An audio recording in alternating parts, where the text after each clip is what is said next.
On pourrait se poser la question, pourquoi nous méditons ?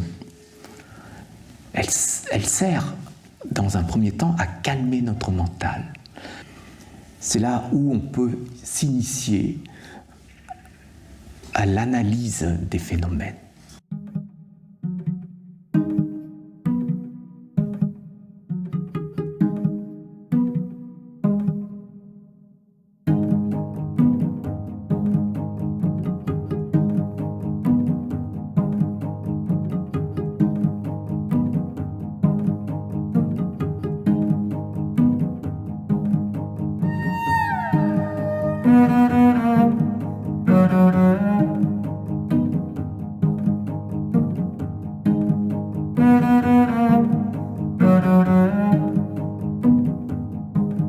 Namo Sakyamuni Bouddha, bonjour à tous et à toutes. Je vous souhaite la bienvenue aujourd'hui pour cette rencontre avec la méditation et l'enseignement. Est-ce que parmi vous, il y a des personnes qui n'ont jamais médité ? Ok.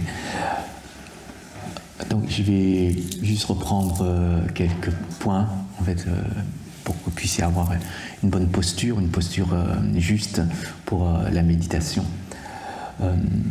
Puisqu'on ne peut pas méditer dans n'importe quelle posture, évidemment. Il y a des points comme ça qu'il faut respecter. Hein. C'est lié aussi au véhicule de l'énergie au niveau du corps. Donc c'est important voilà, d'ajuster notre posture. Et on n'a pas forcément la posture idéale lorsqu'on est à l'extérieur. Qu'on est lancé dans la vie de tous les jours, on n'est pas forcément dans une bonne posture. Donc pour la méditation formelle, on a une posture assise, donc que ce soit sur les tabourets ou que ce soit sur le coussin. Cette posture, elle est très facile puisque c'est la posture que vous voyez derrière moi qui démontre tout simplement la posture en fait de méditation, donc du Bouddha historique. Donc avoir la colonne vertébrale droite naturellement. Dans cette posture, vous allez tout simplement avoir une ouverture au niveau des énergies. Au niveau des épaules, on ouvre les épaules aussi naturellement. C'est pas comme ça. On reste aligné. Le cou et la tête dans le même prolongement que la colonne vertébrale, donc on ne médite pas la tête penchée, comme ça.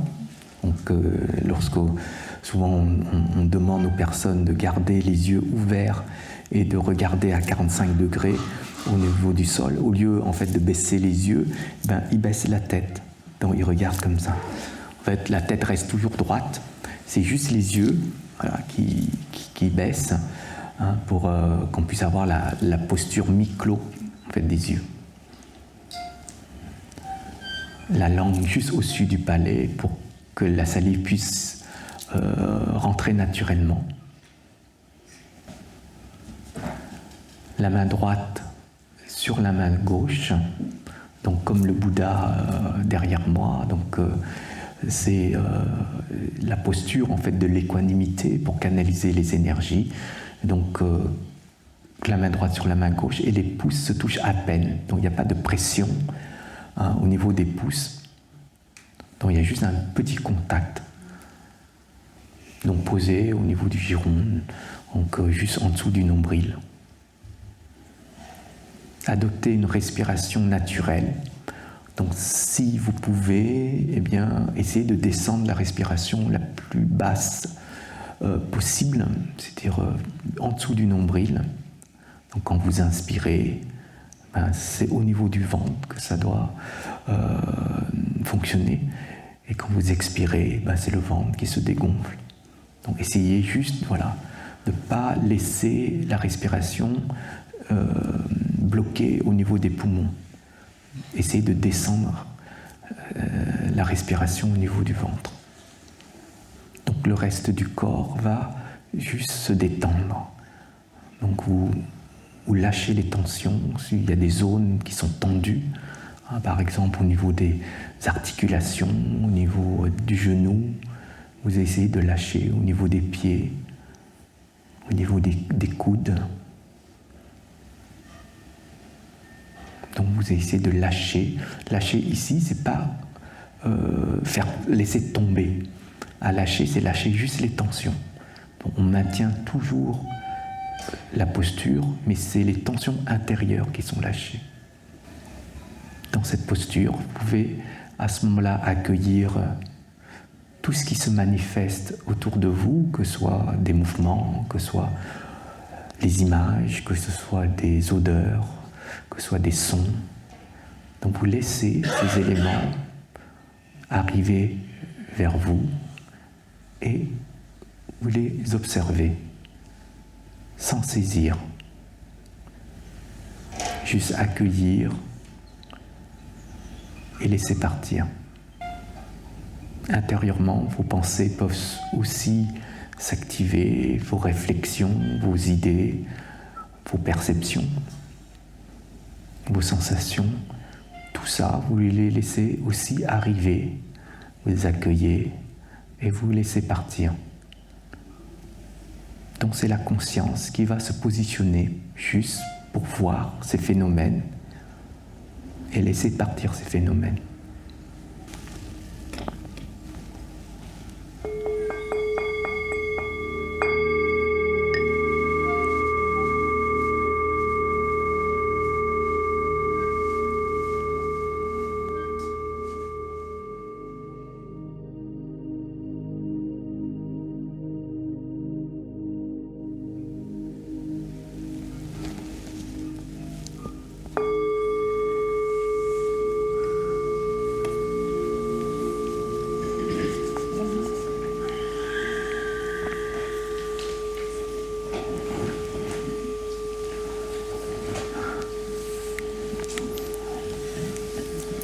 Ça va pour tout le monde? C'est un peu compliqué. Ça va pour tout le monde? Pas trop de douleur physique? Un peu?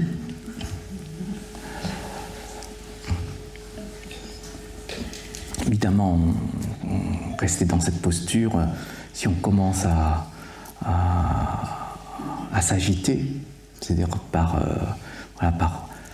les douleurs, par les sensations un peu désagréables dans la posture, on peut bouger.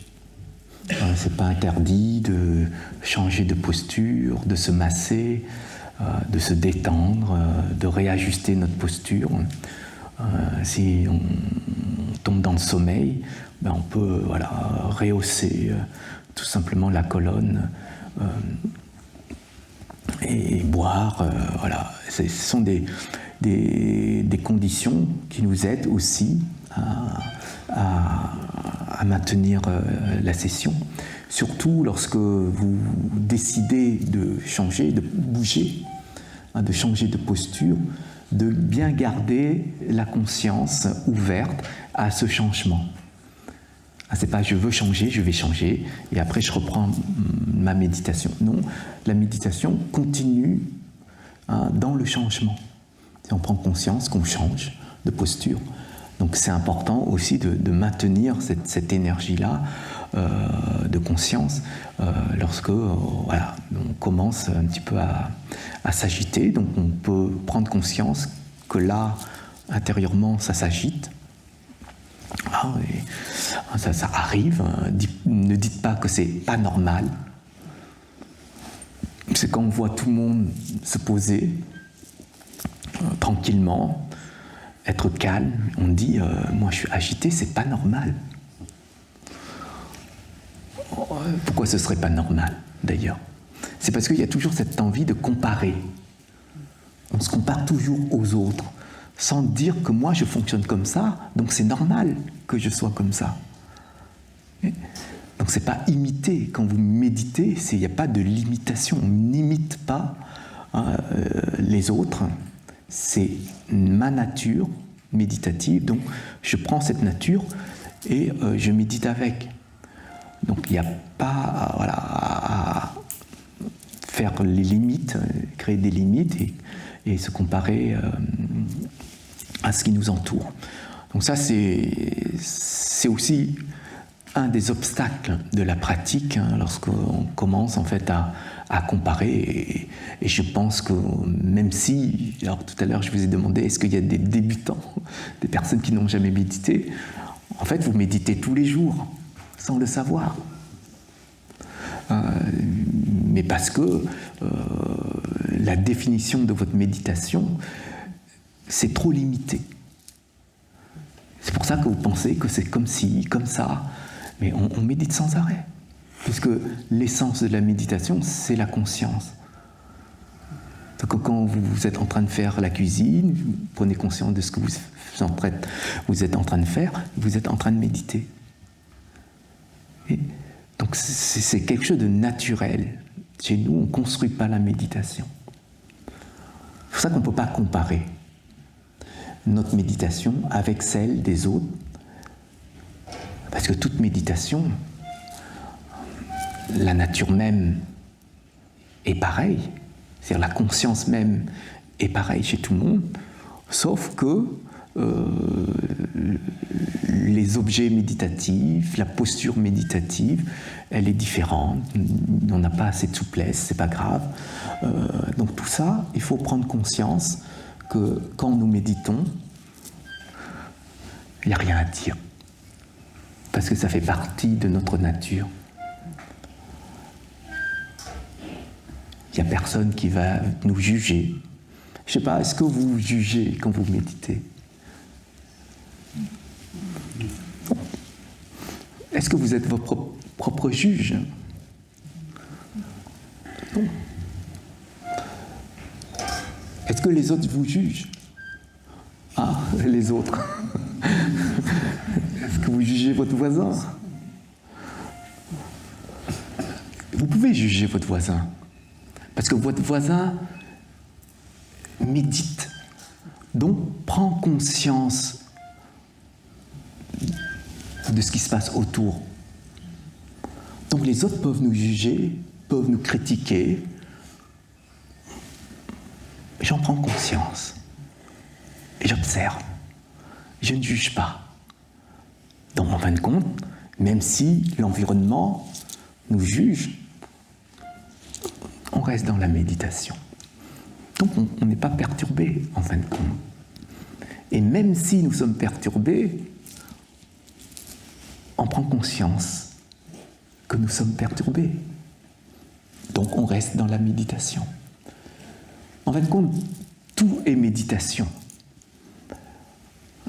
Et c'est ça qu'il faut arriver tout simplement à voir, à comprendre dans la méditation. Et c'est comme ça aussi que tout ce qui s'élève en nous fait partie des outils, des objets de notre propre méditation. C'est pour ça que si nous sommes agités, ok, je suis déjà agité. Et alors ? Et il n'y a pas à interdire l'agitation. Un enfant qui s'agite devant nous, entre guillemets, qui perturbe l'environnement, ben on médite avec ces phénomènes. Et c'est comme ça qu'on maintient réellement la méditation, qui est une nature universelle, puisqu'elle est connectée à la conscience.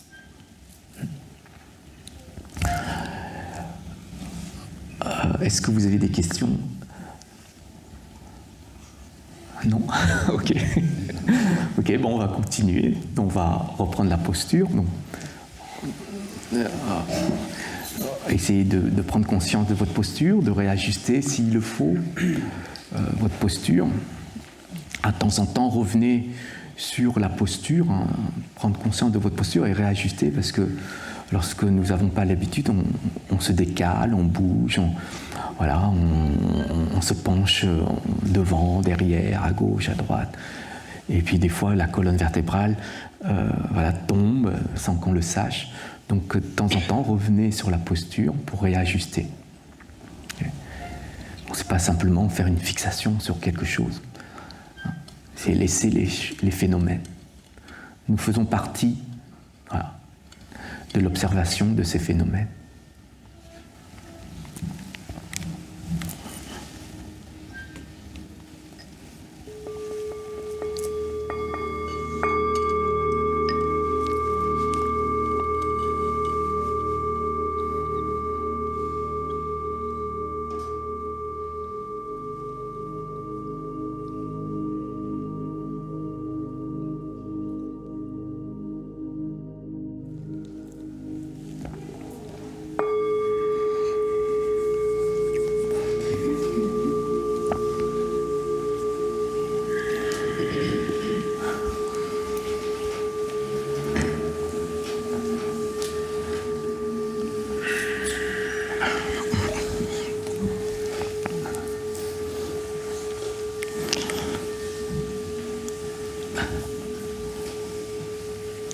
Alors,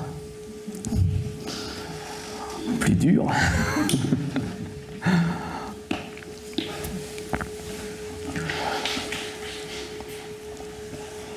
Alors, on pourrait se poser la question, pourquoi nous méditons? On pourrait se dire, aujourd'hui, je viens, j'expérimente la méditation, où il y a des personnes qui continuent à méditer.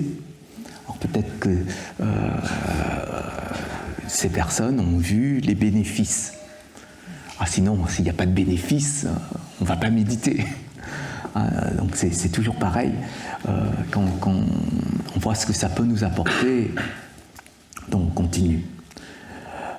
C'est comme si vous montez une pente, et vous ne savez pas ce qu'il y a derrière cette pente. Mais les personnes qui ont pu monter et ont pu atteindre en fait, le sommet de la pente, ils ont vu le beau paysage. Ils se disent il y a un bénéfice. Mais ceux qui montent ne voient pas forcément ce bénéfice.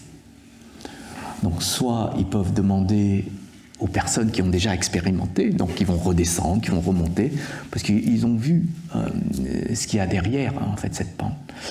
Donc ils peuvent demander et puis on peut leur expliquer ce qu'on peut voir derrière. Donc soit ils se disent bon, je vous crois pas. Parce que le pratiquant, celui qui pratique la méditation, doit se détacher d'une croyance. Et ça, c'est dans les enseignements du Bouddha, c'est-à-dire on ne doit pas développer une croyance sur ce qui est expliqué, sur ce qui est présenté. Donc soit la personne qui reçoit cette explication dit je ne vous crois pas. Sauf qu'elle ne veut pas lâcher, donc elle va dire je vais vérifier. Mais monter la pente, ça demande beaucoup d'efforts. Donc les efforts, c'est l'énergie, c'est la persévérance, c'est la patience, donc pour y arriver. Donc c'est pas une première fois, c'est pas une deuxième fois. Peut-être que ceux qui ont déjà dépassé ça, ils vont dire moi c'est 3 ans. J'ai pu monter la pente après 3 années de méditation de manière régulière. Donc, est-ce que à ce moment-là, les personnes qui veulent vérifier se disent j'abandonne? Parce qu'il y en a qui abandonnent en cours de route, parce que c'est trop long, parce que ça demande du temps, et on n'a pas forcément le temps pour ça. D'ailleurs, si on vous demandait de méditer 10 minutes tous les jours, est-ce que vous aurez, vous, dans votre journée, dégagé 10 minutes? C'est pas sûr. Si vous êtes vraiment dans vos propres activités personnelles, où vous avez une habitude de vie dans votre journée, ça peut être compliqué. Donc, méditer, c'est pas là uniquement. Ça demande derrière une continuité, un effort. Donc, pour vraiment vérifier, eh bien, il faut gagner cet effort. Il faut l'avoir. Donc, c'est pour ça que quand nous montons la pente, il y a forcément des choses qu'on n'a pas vues, des obstacles liés à nos postures, liés à ce qu'on projette aussi, parce que avant d'arriver ici, peut-être qu'on a compris autrement la méditation, et donc ce qu'on conçoit comme forme de méditation, eh bien, peut-être que cette forme-là, elle est pas là, présente avec nous. Donc, on peut aussi, à ce moment-là, être dégoûté de la méditation. C'est-à-dire être dégoûté de ce qui est naturel. Et donc ça peut nous freiner, même nous bloquer. Celui qui goûte et qui, pour la première expérience, qui dit c'est pas bon, eh bien il garde ça en tête et il dit c'est pas bon. Sans savoir que quand nous expérimentons, on a inclus des conditions dans notre pratique. Une personne qui vient méditer, qui est fatiguée, avant de venir ici, qui est déjà fatiguée, et qui va commencer à méditer, elle va peut-être s'endormir, parce qu'elle est déjà fatiguée. Ça veut dire qu'il y a déjà une condition derrière, et elle va se lever, et elle dit, la méditation, c'est pas pour moi. Et donc, il faut bien comprendre que la méditation, c'est pas forcément une expérience. Les conditions changent sans arrêt. Si vous méditez à 2 heures du matin, si vous méditez à 8 heures du matin, si vous méditez avant de manger, si vous méditez après manger, si vous méditez en fin d'après-midi, c'est pas la même expérience. Et c'est pas la même condition énergétique. La méditation, elle fait pas la différence entre ces différences d'énergie. Parce qu'elle est toujours là. Elle dit, le matin, quand je me réveille à 2 heures du matin pour méditer, je pique du nez. À 8 heures, peut-être que je pique aussi du nez. Peut-être qu'à midi, c'est le ventre qui pique. Donc ce n'est pas le même niveau énergétique. Et la méditation, elle sera toujours là pour qu'on puisse observer ces niveaux. C'est pour ça que si on galère, on observe qu'on galère. Voilà. Et c'est comme ça qu'on maintient la pratique et que la méditation n'est pas une fabrication de l'esprit. C'est dans ce sens que le Bouddha a enseigné la méditation pour qu'on puisse calmer notre mental, premièrement. Elle sert, dans un premier temps, à calmer notre mental. Pas calmer dans le sens, il est agité, donc son contraire, c'est calmer. Calmer, c'est il est agité, je suis calme. Et il est agité. Parce que je suis à l'extérieur de l'agitation. Donc je vois bien qu'il est agité. Mais j'en fais rien. Je ne réagis pas. Et c'est ça, méditer. C'est pas calmer dans le sens duel de l'agitation. C'est calmer dans le sens, on observe les deux sens contraires. L'agitation et le calme, c'est deux contraires. Nous, on est à l'extérieur et on observe bien ça.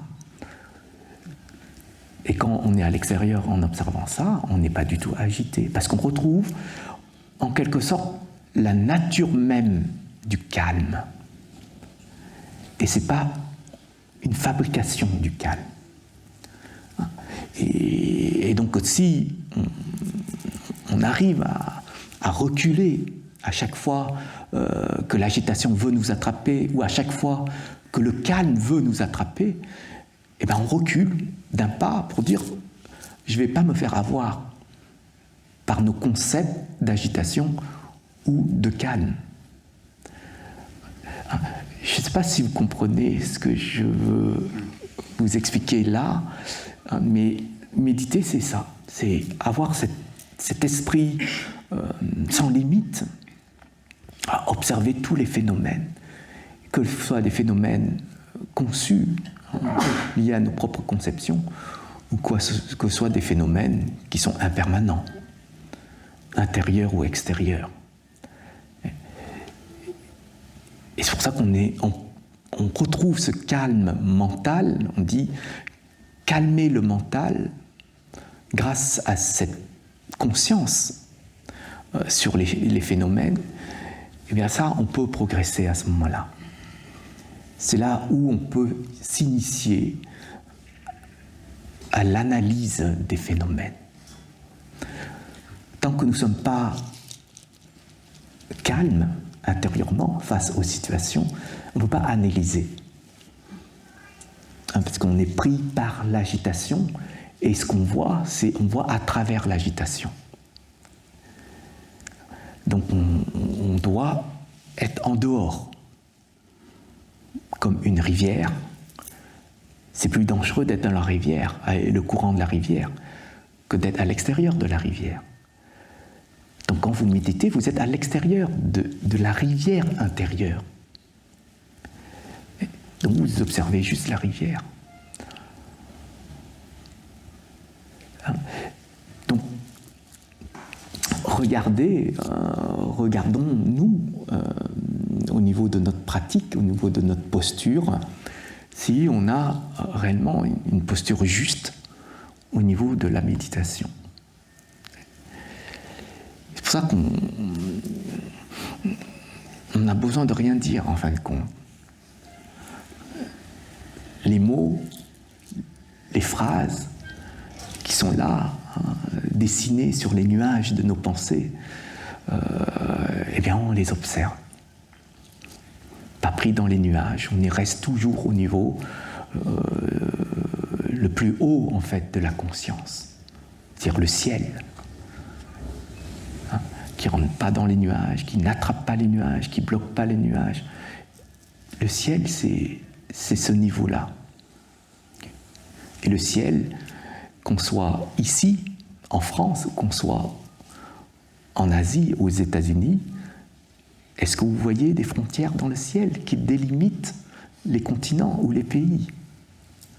C'est le même ciel. Si vous regardez le ciel, une autre personne regarde le ciel, c'est le même ciel, vous avez la même connexion.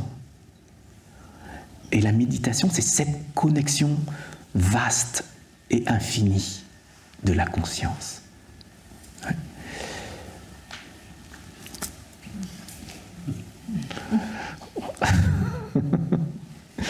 Bon, on va reprendre la posture.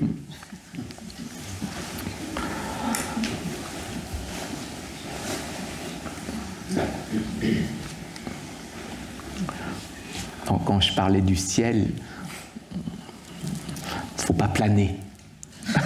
D'accord ? Quand on médite, c'est pas pour planer. On médite, on est réaliste dans les phénomènes. On reprend la posture. Vous pouvez méditer juste sur vos sensations. Vous avez des sensations peut-être au niveau de certaines zones de votre corps, de votre posture, ou des sensations intérieures aussi. Si vous avez mal au ventre, par exemple, vous avez le ventre creux, vous avez un blocage au niveau de la salive. Donc vous pouvez méditer sur les sensations, sur vos sens uniquement, sans saisir, sans juger, juste sans se dire que c'est agréable ou désagréable. Voilà, juste contempler, observer ces sensations-là.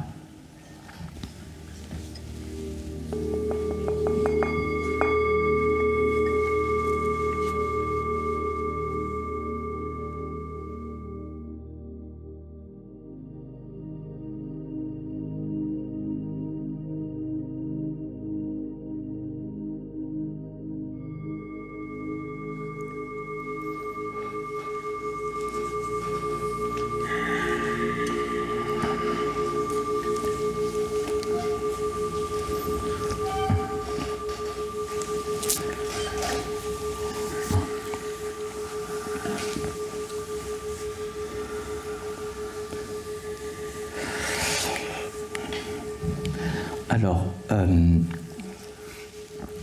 la méditation que vous avez faite ici, vous pouvez l'appliquer dans la vie de tous les jours. N'oubliez pas que ce n'est pas en faisant ces séances-là de manière formelle que ça s'arrête là. Vous pouvez appliquer tous les jours cette forme de prise de conscience, cette forme de méditation dans votre quotidien. Alors, quand on sort de la pagode, vous avez plein de nuages qui vont arriver. C'est des nuages de situation, pas forcément en accord avec vous. Donc ça, je pense que vous avez suffisamment d'expérience pour vous le situer. Donc vous pouvez à ce moment-là méditer de manière informelle, comme quand si ça vous arrive d'être en colère ou d'être stressé, vous pouvez poser votre conscience sur cet état, ce schéma de colère, ce schéma de stress, sans rien faire. Dans la logique, si on se posait la question, qu'est-ce qu'on voudrait lâcher dans notre pratique, dans notre vie, dans nos états, qu'est-ce qu'on voudrait lâcher?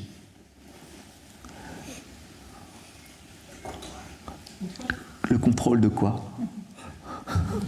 Le contrôle de quoi? De tout.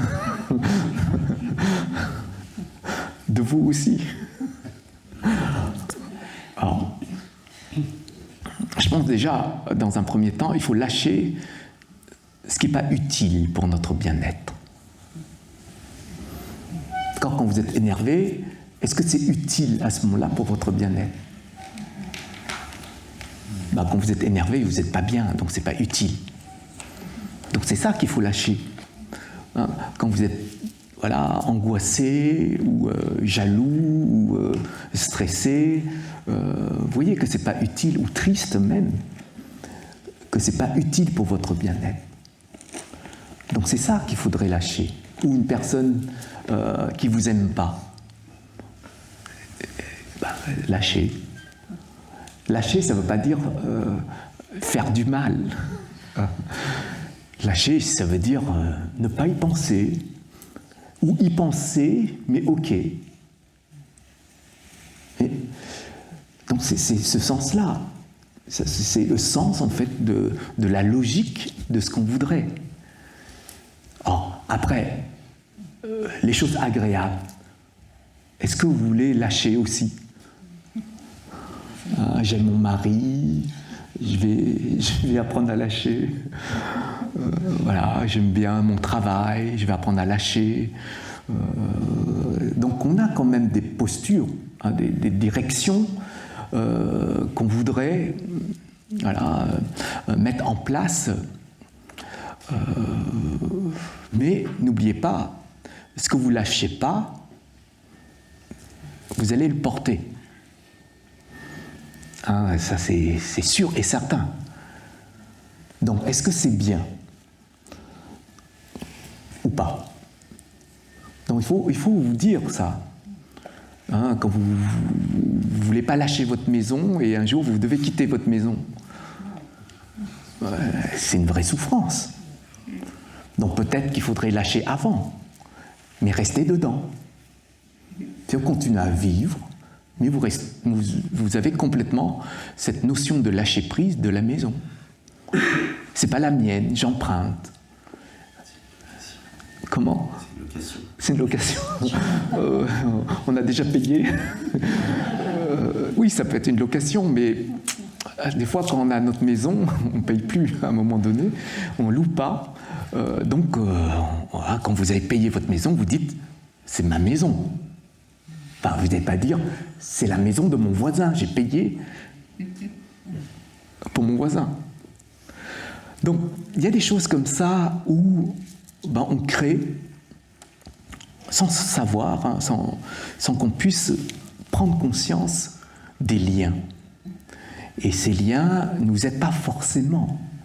Peut-être ils nous aident parce qu'on est heureux, on est content à ce moment-là d'avoir la maison, de dire c'est à moi, personne n'y touche, il y a des caméras partout, il y a même des portails, je suis tranquille dans ma maison, personne ne me dérange. Ça c'est de l'attachement. Mais sur le moment on est heureux. Mais à un autre moment, peut-être qu'on ne va pas être heureux, on va souffrir. Donc il faut aussi préparer ce qui va arriver. Comme tout type de voyage. Des voyages où on est obligé de sélectionner certains habits, certains éléments qu'on va emmener avec nous, et d'autres on est obligé de laisser. On ne peut pas tout emmener avec nous. On voudrait bien, mais on ne peut pas. Donc, il faut à ce moment-là, voilà, apprendre à dire « je m'attache, mais je dénoue tout de suite. Je m'attache, je dénoue. » Et en fait, quand nous méditons, c'est ça. Je m'attache à cette personne, ben pouf, c'est normal. Je dénoue. Et c'est ça la vraie valeur en fait de la méditation. C'est-à-dire arriver à comprendre comment nous fonctionnons dans la vie de tous les jours. Mais c'est pour ça qu'on ne peut pas méditer de manière formelle uniquement. Parce que là, ce n'est pas votre vie. Votre vie, ce n'est pas dans un temple, ce n'est pas être assis sur un coussin 24 heures sur 24. Votre vie, c'est ce qui se passe dehors.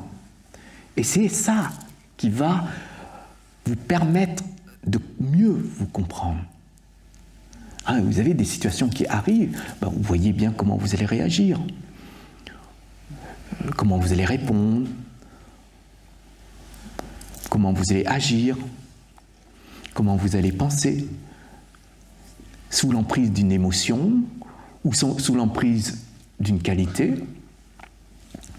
Mais c'est ça qu'il faut identifier. Prendre conscience, c'est poser l'attention pour identifier un fonctionnement. Et la méditation, c'est juste ça. Donc, si on instaure ça dans la vie de tous les jours, c'est-à-dire cette posture de conscience, vous verrez, ça va énormément vous aider. Hein? Voir que là, je me suis énervé, là, je me suis attaché, là, j'avais un désir qui n'est pas assouvi, et donc je ne suis pas heureux. Mais je dois comprendre aussi pourquoi est-ce que j'ai créé ce désir. Hein, si vous créez un désir pour souffrir, il vaut mieux éliminer le désir. Et c'est ça, le lâcher-prise. C'est-à-dire, dans un premier temps, savoir identifier ce qui n'est pas utile pour notre bien-être. Pas utile dans le sens utilement continu.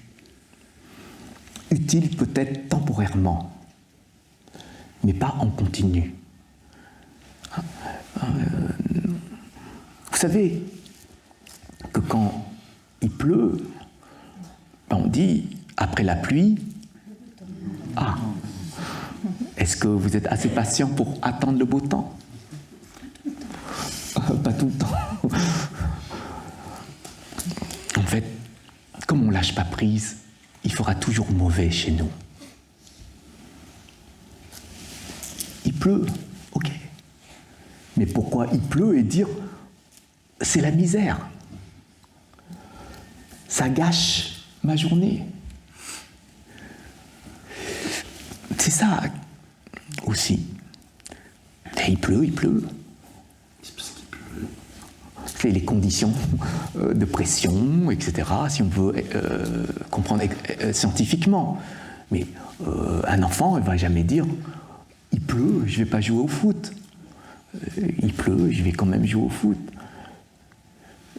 Mais parce que peut-être qu'on a peur d'être mouillé et d'être malade.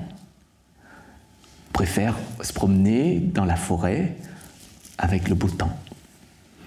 En fait, la vie nous enchaîne, enchaînée par les chaînes, sur des sélections par rapport à ce qu'on aime et écarter ce qu'on n'aime pas. En fait, nous, on vit toujours à travers ces deux directions. Et quand on n'aime pas et que ça arrive, c'est la cata. Quand vous n'aimez pas une personne et que la personne est toujours en face de vous, c'est provoquant, c'est une vraie souffrance.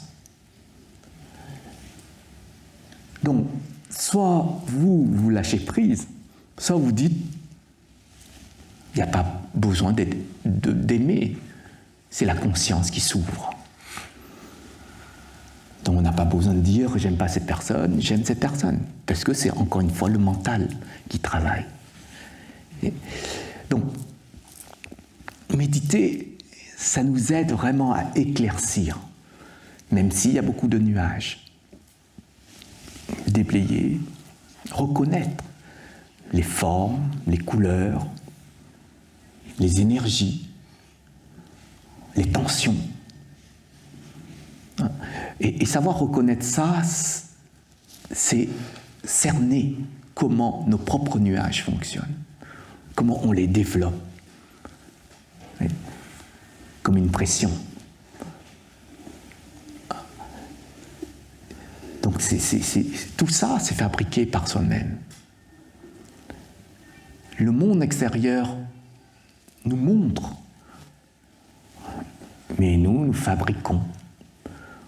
Et parfois, notre fabrication est bancale et instable. Et donc, les choses tombent. Et c'est ça qu'il faut reconnaître. C'est que si nous voulons être solidement bien intérieurement, nous devons arriver à changer notre manière de fonctionner. Et changer notre manière de fonctionner, c'est ce qu'il y a de plus difficile dans la voie, en fait, de la vie. Changer nos habitudes, changer nos schémas, c'est ce qu'il y a de plus compliqué. C'est pour ça que dans le bouddhisme, vous avez un chemin qu'on appelle le noble octuple sentier, que vous avez certainement entendu déjà dans les enseignements. Donc ce noble octuple sentier, c'est un sentier qui est juste. Un sentier qui est juste par nature. Ce n'est pas l'homme qui crée cette justice du sentier. C'est un sentier qui est complètement juste, c'est-à-dire doté de sagesse et qui nous éclaire. Et ce sentier-là, eh bien, nous mène tout simplement à enlever ce brouillard.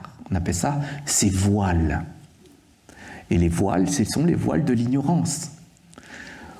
Donc, quand on parle de la voie médiane, la voie du milieu dans le bouddhisme, c'est adopter et appliquer ce noble sentier, qu'on appelle octuple parce qu'il y a 8 branches. Et ça peut nous aider parce qu'au lieu de laisser notre ego voir les choses, parce que comme nous sommes parfois dans cet état d'ego qu'on a forgé, eh bien, on va laisser l'ego faire ce qu'il veut, mais on va donner une paire de lunettes à cet état d'ego pour qu'il puisse voir les choses autrement. Sinon, l'ego, lui, il a ses propres paires de lunettes, il va les utiliser, il va voir ceci, cela. Et donc, le Bouddha, il disait, oui, on fabrique toujours des paires de lunettes, mais c'est à notre profit, puisque c'est l'ego qui les fabrique. Et donc, on l'utilise pour profiter. Mais ce profit-là a des conséquences. Comme on fabrique, on agit, on projette, forcément il y a des réactions, il y a des retours à tout ça. Et ces retours, c'est tout simplement ce qu'on vit et pas forcément dans une posture agréable. Donc, l'octuple sentier que le Bouddha a enseigné, et c'est toujours ce sentier-là, cette voie, pendant Karnov années de sa vie, qu'il a enseigné sous tous les angles. Et quand on parle de sagesse, ça parle en fait de lumière. Et cette lumière nous aide à comprendre. Par exemple, la première branche, on pourrait dire comme ça, de ce sentier, c'est la compréhension juste, ou la vision juste. Et quand on parle de vision juste. Alors, nous, on pourrait comprendre d'une manière, à notre niveau, une vision juste, qu'est-ce que c'est? C'est de voir les choses telles qu'elles se présentent. Alors, on pourrait dire comme ça. D'accord? Mais pas plus loin. C'est-à-dire que si on médite et qu'on voit que là, on est énervé, bah, la vision juste, c'est de voir que je suis énervé. Voilà. Mais pour le Bouddha, voir la réalité des phénomènes n'est pas une vision juste. La vision juste est basée sur 5 points. Le premier concerne la loi du karma.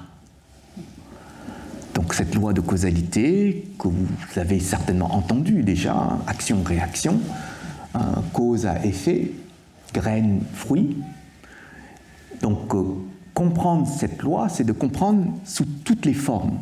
C'est-à-dire au-delà de ce qui est expliqué dans sa logique. On dit, vous faites du mal, vous allez récolter des mauvais fruits. Vous faites du bien, vous allez récolter des mérites, donc des bons fruits. C'est ce qu'on vous explique, et ça paraît tellement logique qu'on oublie toutes les subtilités de cette loi. C'est pour ça que des fois, à des moments donnés, on n'arrive pas à comprendre comment cela se fait-il que cette loi s'applique à ce moment, mais j'ai pas mon dû. J'ai fait telle chose, et j'ai pas forcément ce que je voudrais. Donc, ça nous met dans des doutes de cette loi. Donc, cette loi de causalité nous aide forcément à réfléchir plus longuement sur nos actes. Intention, parole et action. C'est-à-dire faire attention. Attention ici, c'est dire prendre conscience tout simplement de nos actions sur les 3 niveaux. Donc c'est toujours lié à ce refus de souffrance. Celui qui a peur du karma, dire je ne vais pas faire souffrir les autres. Est-ce qu'il y a quelqu'un qui aime faire souffrir les êtres? Déjà, d'une part, est-ce que vous voulez souffrir? Si vous ne voulez pas souffrir, donc forcément, il ne faut pas grainer de la souffrance. Forcément, si vous grainez de la souffrance, vous allez obtenir les fruits de souffrance. Donc, est-ce que ça vous fait peur? Quand vous entendez la loi du karma, tu as un mauvais karma, tu vas souffrir, tu vas pas pouvoir vivre dans la joie, dans le bonheur. En fait, la loi du karma, c'est une loi logique qui ne dit pas qui est le coupable. Nous, on cherche toujours le coupable. Quand il y a une souffrance, c'est qui est le coupable. Quand vous souffrez, vous cherchez la cause, vous cherchez à comprendre. Et donc, dans la compréhension, souvent, c'est dehors que vous cherchez. C'est mes parents, c'est mon voisin, c'est mon patron, c'est mon mari, c'est mes enfants. Vous cherchez toujours la cause à l'extérieur. Et quand vous êtes en face de la souffrance, tout de suite, vous voulez comprendre. Mais cette compréhension, c'est toujours une recherche vers l'extérieur. Or, est-ce que, à ce moment-là, les causes peuvent être de temps en temps à l'extérieur et de temps en temps à l'intérieur? Il faudrait se poser cette question. Alors, comment on va sélectionner l'intérieur et l'extérieur? Celui qui raye votre voiture, est-ce que vous souffrez? Oui. Oui. Alors, si vous souffrez, est-ce que c'est logique de souffrir pour un objet? Non, mais c'est pas grave. Ah si, c'est grave. Parce qu'on a perdu notre bien-être. C'est ça qui est grave. Une bonne assurance. Ok, c'est une solution. C'est une solution. Mais si on n'a pas les moyens, voyez, il y a des questions qu'on doit se poser pour voir réellement quelle est la posture la plus juste pour notre bien-être. Ça veut dire, c'est pas à cause de la voiture, c'est à cause de notre attachement à la voiture. Donc c'est pas la voiture qui nous fait souffrir. Et c'est pas la personne qui raye notre voiture. C'est l'attachement qu'on a vis-à-vis de cet objet. Si on n'est pas attaché, il n'y a rien d'étonnant.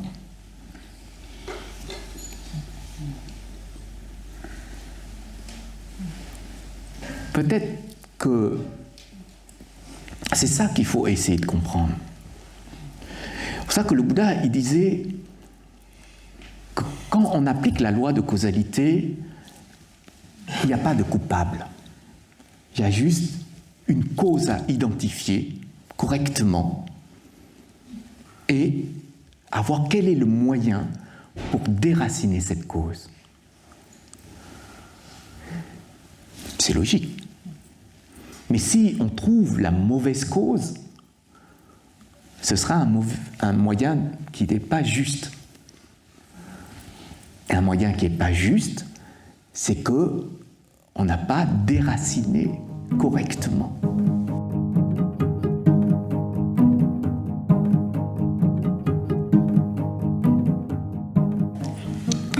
Je pense que quand on fait une erreur et qu'on a identifié l'erreur et comprendre pourquoi on a fait l'erreur, on peut modifier notre manière à ce moment-là pour ne pas réitérer l'erreur. Donc on aura identifié en quelque sorte. Mais si on fait l'erreur et qu'on laisse, on ne prend pas conscience de ça, eh bien l'erreur pourrait être reproduite. Ça veut dire qu'on a, nous, une responsabilité de conscience. Quand on souffre là, eh bien peut-être qu'on va se tromper au début sur la cause. On va se planter, on doit reconnaître qu'on s'est planté. Vous avez une personne qui va rayer votre voiture et vous allez attaquer cette personne. Mais une autre personne viendra rayer une deuxième fois. Donc c'est pas cette personne, parce que si c'était vraiment cette personne, eh ben je vais plus souffrir. Mais je continue à souffrir parce qu'il y a une autre personne qui vient rayer ma voiture. Donc c'est pas la bonne cause. Vous voyez ? Donc identifier, c'est prendre conscience de nos choix et de voir si vraiment j'ai déraciné, donc je dois être heureux. Est-ce que la solution, c'est le détachement, finalement, des biens matériels ? Alors, quand on se détache, on ne comprend pas forcément comment nous fonctionnons. C'est ça aussi. C'est-à-dire qu'on n'a pas forcément une sagesse, une compréhension juste. On peut nous expliquer, plus tu comprendras le karma, plus ce sera facile pour toi de te détacher. Parce que c'est en comprenant qu'on arrive petit à petit à mettre de côté les choses. C'est qu'on ne comprend pas qu'on reste bloqué. Donc, si on prend tout ce qui arrive comme un processus du karma, de cette loi, eh bien dans la logique, on est OK. Parce qu'on a compris la logique. Mais si on dit je vais rester indifférent à ce qui se passe, je prends conscience, mais je reste indifférent. Je ne comprends pas forcément ce qui se passe.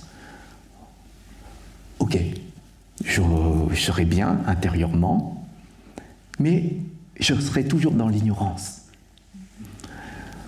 Donc, l'objectif, c'est de retrouver une nature de sagesse. Sinon, il n'y a pas de sens à tout ça. C'est comme une personne qui médite, et je n'ai pas besoin d'écouter les enseignements, j'ai besoin juste d'être chez moi, dans ma grotte, et je médite. Le Bouddha disait, vous pouvez faire ça, vous serez bien, personne ne vous dérange, sauf que vous êtes comme une pierre. Posez la pierre, personne ne dérange. La pierre est toujours immobile. Et donc la pierre est toujours dans l'ignorance. C'est pour ça qu'il y a cette phase dans le bouddhisme sur la compréhension en fait de l'enseignement. Comme une personne qui pratique, je sais pas, vers l'autel de la terre pure, pratique tous les jours. Je ne dis pas que c'est mauvais, hein, même les grands maîtres diront c'est pas mauvais, continuez, mais sans la sagesse, sans l'écoute des enseignements, sans cette analyse sur les enseignements, eh bien c'est juste, voilà, je pratique comme un robot en fin de compte. Il n'y a pas de discernement sur ce qui se passe. C'est-à-dire intérieurement, je ne vais pas changer quoi que ce soit chez moi, hein, mes schémas, mon karma resteront en fait ici. Il y a juste ce moment où je fais mes pratiques qui changent. Je serai beaucoup plus posé, beaucoup plus calme, consciencieux sur cette pratique. Le Bouddha disait, mais c'est pas ça. Vous avez des outils, mais n'oubliez pas, l'enseignement, c'est ce que j'ai enseigné au départ. Je n'ai pas enseigné d'outils. Les outils, c'est venu après. Donc, si on n'a pas compris, encore une fois, on pourrait avoir cette attitude de dire, bon, c'est juste un objet, je ne vais pas m'énerver pour un objet, mais ce n'est pas utile pour la sagesse. Il faut, c'est arriver à ouvrir vers la sagesse, à s'ouvrir vers la sagesse. C'est pour ça que si on a face à nous de la souffrance, il faut déjà voir quelle direction on prend pour la cause. Imaginez-vous prendre la cause de votre souffrance, c'est-à-dire vous-même. C'est-à-dire que vous pouvez vous dire, c'est à cause de moi que je souffre. L'autre, il m'a rayé la voiture, mais c'est à cause de moi. Je vais identifier d'où est la cause chez moi. Parce que, encore une fois, je me suis attaché à la voiture, et qui me demande d'acheter une voiture flashy, et ça attire tous les regards. Ça rend les gens jaloux. Il faut rester simple. Vous voyez ? Et ça, c'est lié à nos désirs attachement. Hein ? Ça, c'est un point important au niveau de la cause. Et lorsqu'on ne comprend pas, quand vous souffrez et que vous ne savez pas pourquoi, petit à petit, vous allez sombrer dans la dépression. Donc il y a ce deuxième point-là, qu'on n'arrive pas à s'en dégager, c'est lorsque on n'arrive pas à comprendre. D'où est-ce que ça vient ? Et c'est comme s'il fait toujours mauvais, je suis déprimé. Et d'où est-ce que ça vient ? Le temps, il est comme il est. Peut-être déménager au sud. Vous voyez ? Donc, sachez identifier correctement la cause, c'est pas aussi évident. Mais dans le bouddhisme, on nous donne les outils. Si je vous disais les causes, c'est l'ignorance, est-ce que vous êtes d'accord ? C'est le désir-attachement, est-ce que vous êtes d'accord ? C'est la colère-haine, est-ce que vous êtes d'accord ? Si vous êtes d'accord sur ces trois choses, c'est ici. C'est plus là-bas. Donc arrêtons à ce moment-là d'accuser le monde extérieur. Si vous êtes d'accord par rapport à ça. Et si vous n'êtes pas d'accord, ok, je comprends que des fois, c'est à cause d'un tel, c'est à cause d'une situation, c'est à cause du président, c'est à cause de ce qu'on voudrait. Et le manque de vigilance, est-ce que ça va avec le manque de l'ignorance ? Oui, la vigilance, ça nous aide à voir, pas à surveiller. Souvent, la vigilance, c'est surveiller. Mais l'attention nous aide à voir à ce moment-là. Donc, la vigilance, elle prépare à l'attention. Donc, quand vous observez une situation attentivement, eh bien, derrière, il y a la conscience. En fait, ce sont des termes qui sont presque identiques au niveau du sens, mais chacun a son niveau de fonctionnement. Alors, être vigilant, voilà, vous dites, j'ai fait cette erreur, et la prochaine fois, je serai plus vigilant ou attentif. Donc ça veut dire que vous serez à l'affût, tout simplement, d'une situation et de voir comment vous allez réagir. Voilà.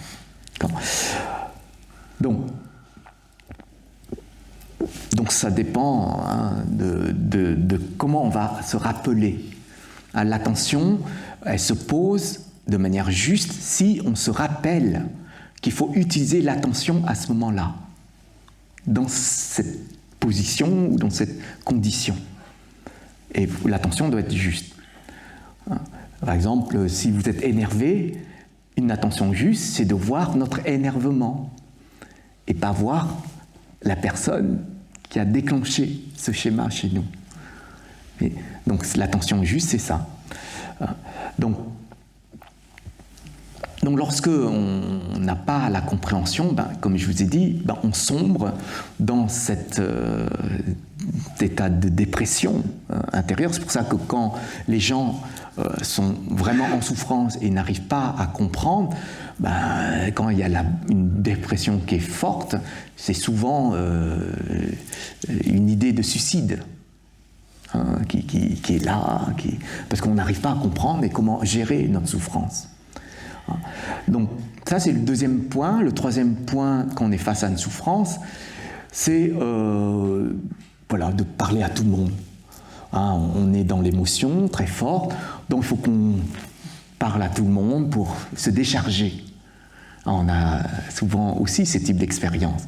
On connaît des personnes qui souffrent, et ils nous appellent, puis ils déchargent. Voilà, j'ai vécu ça, je souffre comme ci, je souffre comme ça, donc on décharge. Parce qu'on n'a pas d'autre moyen. Une personne qui se trouve dans la dépression, c'est qu'elle n'a pas de lien avec l'extérieur, avec d'autres personnes. Mais quand on a des personnes proches, qui savent nous écouter, quand vous dites « je suis à ton écoute », ça fait 3 heures que je t'écoute. Donc, voilà, vous êtes juste là pour écouter. Quand elle aura tout déchargé, je ne sais pas si c'est pour vous, parce que c'est l'énergie qu'on vous envoie, c'est une énergie qui est quand même parfois négative qu'on vous envoie. Donc vous récupérez, vous êtes imbibé de cette énergie, et donc c'est peut-être fatigant pour vous. Mais la personne, au moins, elle a pu évacuer comme une émotion, comme la colère, comme une non-compréhension. Donc ça, c'est une posture. Quand on est face à une souffrance, on peut avoir cette posture de décharger. On n'arrive pas à contenir intérieurement, et pouf, c'est comme ça. Mais je ne sais pas si c'est une bonne chose ou une mauvaise chose. Peut-être bonne pour la personne qui décharge, mais peut-être pas forcément pour l'autre qui reçoit. Sauf si c'est un psychanalyste. Je ne sais pas, il faut voir l'état de la personne. Il faut voir l'état. Parfois, on a la même souffrance que notre voisin, et ça nous rassure que notre voisin parle de sa souffrance. Ça peut arriver aussi. Après, ça dépend vraiment de ce moment, mais ça ne déracine pas. Qu'on peut décharger, mais ça ne déracine pas un schéma. Vous parlez des soucis qu'on a pour nos enfants. On parlait à d'autres parents qui ont des soucis avec leurs enfants. Ça, c'est comme... Oui, ça rassure. Mais ça n'enlève pas, ça déracine pas le schéma. Ça rassure. il y a des morts partout, chez moi, chez notre voisin, chez mon voisin. Donc pourquoi est-ce que j'en souffre? C'est entre guillemets ça. Mais si vous prenez votre souffrance comme votre souffrance, que personne ne peut vous comprendre, parce que pensez que personne ne subit ça, il n'y a que vous, en fin de compte, ben, là c'est autre chose. Donc la technique qu'on a souvent, c'est, voilà, je vais prendre un spécialiste, un psychiatre, un psychologue, etc. Bon, ben, je vais raconter ma vie, ma souffrance, ce que j'ai vécu dans mon enfance, et ça c'est, on voit, hein, c'est comme ça. Mais ça ne déracine pas, ça il faut comprendre. Ça allège. Ça, j'ai pu en parler, voilà, ça allège. Donc ça, c'est le troisième point. Le quatrième point, c'est beaucoup plus compliqué que ça. C'est-à-dire qu'on n'arrive pas à décharger et tout est contenu ici. On supporte la souffrance, on supporte ce qu'on subit, hein, nous vis-à-vis de nous-mêmes. Donc quand vous supportez ce que vous avez subi, ça veut dire que vous supportez vos fortes émotions, ici, intérieurement. Alors là, c'est beaucoup plus subtil, parce que extérieurement, peut-être qu'on ne vous voit pas dans la souffrance. Mais comme vous supportez, c'est que énergétique. C'est un schéma de souffrance, un schéma d'énergie de souffrance. Donc, si vous brûlez votre intérieur par ce schéma-là, eh bien, ça crée, entre guillemets, des modifications, déjà de vos schémas énergétiques, mais en même temps de vos schémas physiques. C'est pour ça qu'on dit les maladies résultent aussi des schémas énergétiques. Ce que vous ne pouvez pas jeter, hein, c'est comme ça, évacuer, c'est jeter ce qui est mauvais en nous. Eh bien, vous gardez en vous. Et quand vous gardez, eh bien, ça crée, ça consolide, en fait, ça concrétise sous différents aspects de maladie. Ça peut être celui qui a toujours des soucis, des inquiétudes. Eh bien, ça va toucher l'estomac, peut-être le cœur, peut-être le foie. Ah, tout dépend quel type de schéma, en fin de compte, eh bien, on développe en nous.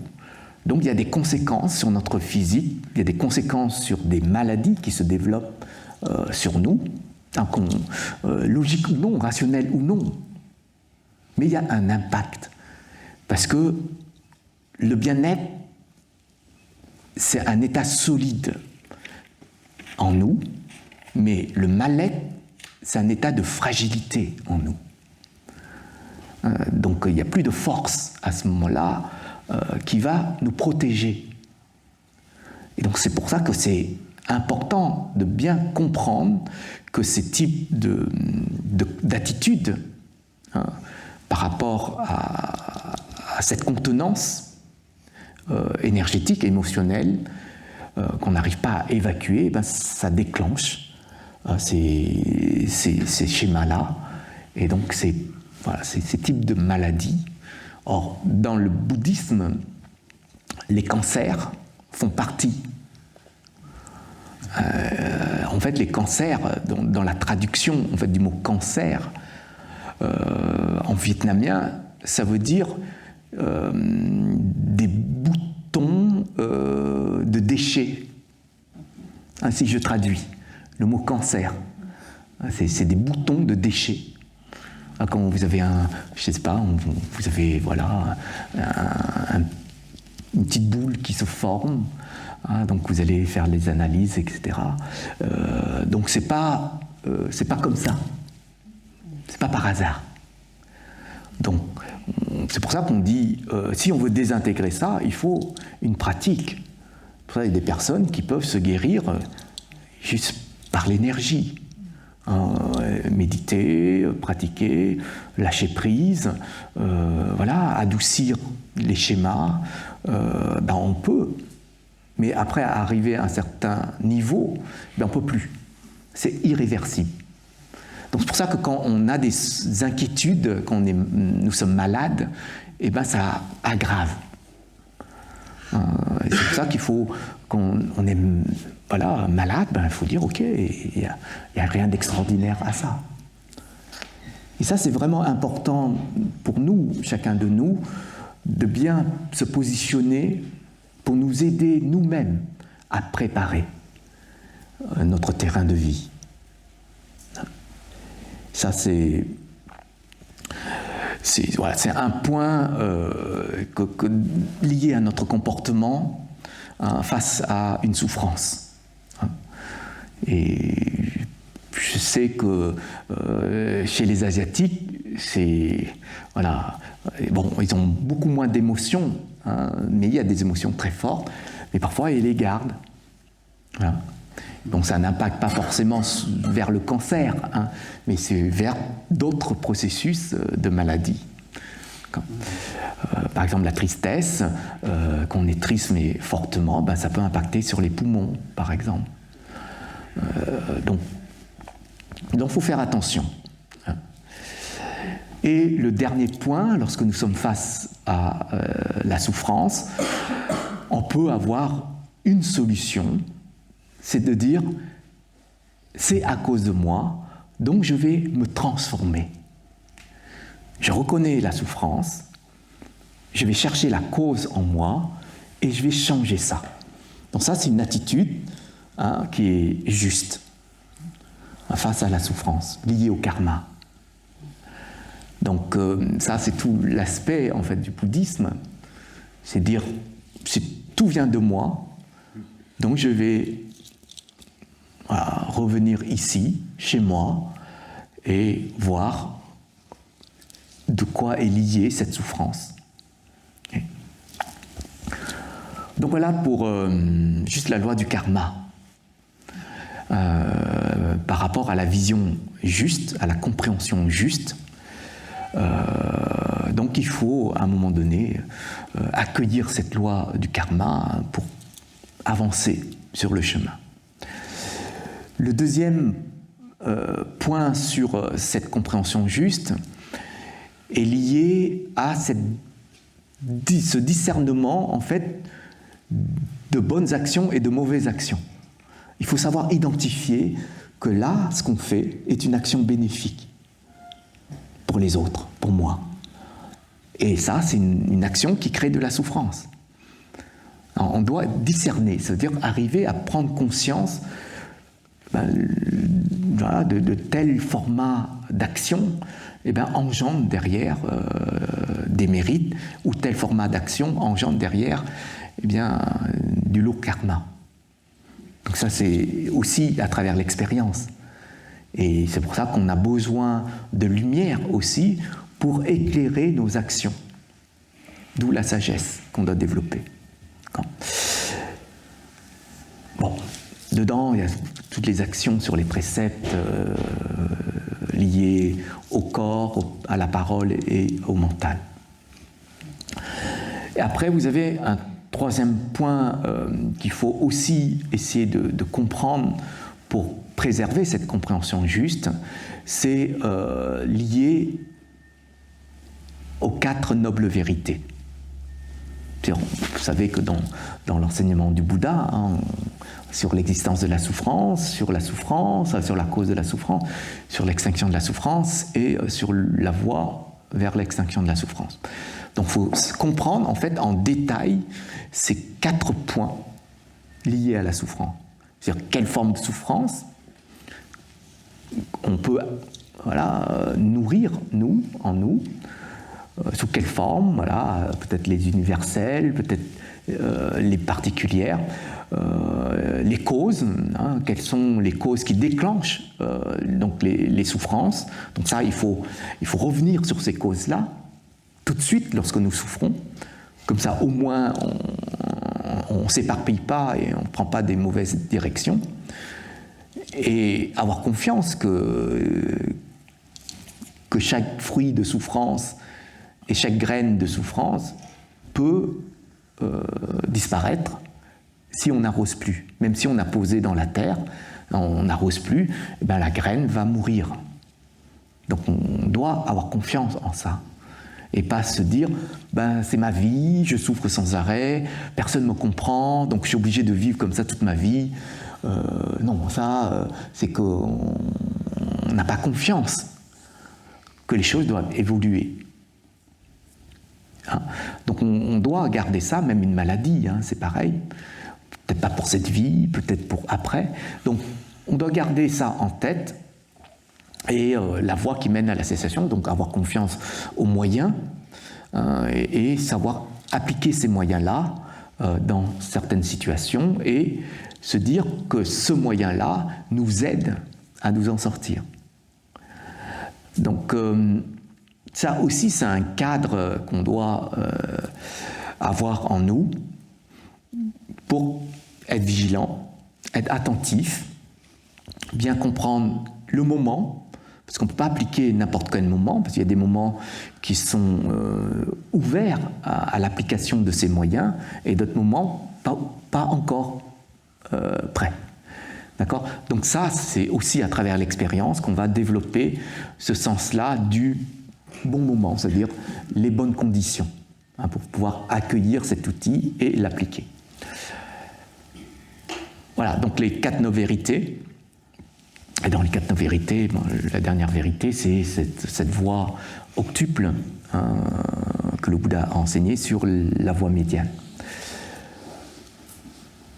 Et après, vous avez un 4e point, donc, qui concerne la compréhension logique des 12 liens interdépendants. Vous avez entendu dans les enseignements, en fait, ces 12 liens sur l'ignorance en première position, parce que c'est tout est causé par l'ignorance, jusqu'au karma. Donc c'est à cause de l'ignorance qu'il y a une génération en fait du système karmique, et ce système karmique enclenche derrière eh bien, la création de la conscience mentale et des autres consciences, et ces consciences-là forment tout simplement cet aspect de l'ego qui va avoir le nom et la forme, tout simplement. Et derrière, ça engendre donc les 6 sens. L'ego, c'est vous aurez des sens sur vous. Donc les sens impliquent le contact avec les éléments de sens, les objets de sens. Donc si c'est visuel, eh bien, vous voyez les objets, les formes, les mouvements, etc. Si c'est auditif, les sons. Et ce contact-là génère des sensations agréables ou désagréables. Donc selon ce qui est agréable, vous allez vous attacher. Ce qui est désagréable, vous allez repousser. Mais repousser, ça veut dire s'attacher aussi. Hein, donc dans les 2 cas, il y a de l'attachement, même si c'est désagréable. Donc avec ces sensations, eh bien, se développe le désir, donc désir-attachement. Donc le désir va impliquer derrière la saisie de ces éléments. Vous voulez absolument, parce que c'est agréable pour vous, donc vous allez saisir ces éléments. Donc il y a une connexion sur le niveau des nœuds, au niveau mental. Et quand vous saisissez, vous voulez que ce soit votre propriété. Donc il y a cette étape du devenir, ça devient vous. Donc quand l'ego dit c'est à moi, eh bien voilà, la voiture, c'est moi. Vous voyez ? Et comme on raye moi, eh bien je ne suis pas content. Et on m'insulte parce que je considère que ce corps c'est moi. Donc on insulte qui d'ailleurs ? Quand on vous insulte, c'est qui ? C'est le corps ? C'est quoi ? C'est l'étiquette que vous avez donnée à vous-même. C'est pour ça qu'on parle du nom. Le nom, l'étiquette et la forme que vous avez. Donc vous considérez que c'est vous. Mais voyez bien que quand vous allez mourir, Votre corps est là, on vous insulte, et alors? Pas de réaction. Donc on voit bien que ça, c'est encore un délire de notre part. Et donc, quand on s'approprie, c'est-à-dire ça devient moi, c'est mon mari, c'est mes enfants, c'est ma voiture, c'est ma maison, c'est mon argent. Donc quelqu'un qui veut jouer avec les éléments que vous considérez vous, eh bien vous n'êtes pas content. C'est tout. Mais avant de considérer que ces éléments c'est vous, eh bien, vous voyez bien que vous continuez à vivre correctement. C'est quand vous considérez que c'est à vous qu'il y a d'autres problèmes qui arrivent. Je ne sais pas si c'est judicieux ou juste dire j'emprunte, toi, Marie, je t'emprunte pour cette vie ou ma voiture. Vous pouvez vous dire ça. Au moins vous empruntez, donc c'est pas à vous. Vous allez rendre. Et d'ailleurs, c'est ce que vous faites. Vous rendez à ce monde ce que vous avez pris en venant ici. C'est logique. Donc, au moins, vous n'allez pas en souffrir. Oui, il y a une tournure comme ça qu'il faut arriver en fait à comprendre. Parce que quand ça devient vous, eh ben, vous allez renaître. Donc il y a la naissance. Et quand vous allez renaître, ben, vous allez suivre les étapes de la vieillesse et de la mort. Voilà les 12 liens interdépendants. Et vous rebouclez sur l'ignorance, etc. C'est pour ça qu'on parle du samsara, du cycle de renaissance et de mort. Et c'est les 12 liens interdépendants qu'il faut comprendre. On va dire, ouais, c'est encore l'ignorance qui a frappé. Je souffre. Ah, Madame Ignorance, vous êtes encore chez moi. Vous voyez ? Vous pouvez. Et en même temps, ben, au moins, vous n'allez pas pointer du doigt les mauvaises causes. Au moins, ce sera une bonne cause. Que là, si vous ne voulez plus ignorer, ben, il faut le remède, c'est-à-dire la sagesse. Donc, travailler pour retrouver la sagesse. Hein. Et vous avez le dernier point qui est parfois enseigné dans le bouddhisme, c'est ce qu'on appelle les 3 sceaux sur l'impermanence, la souffrance et le non-soi. Donc les 3 sceaux qu'il faut aussi comprendre, l'impermanence et tout le changement, et des fois la souffrance est liée au changement. Donc ça aussi, il faut, parce qu'on ignore le changement, on n'accepte pas le changement, donc on reste dans la souffrance. Donc, encore une fois, c'est l'ignorance. Ouais. Où on ignore qu'on souffre, donc c'est l'ignorance. Et on ignore que rien n'est à nous. Hein, si on ignore ça, c'est qu'on pense que tout est à nous. Et donc, on va souffrir. Ça va ?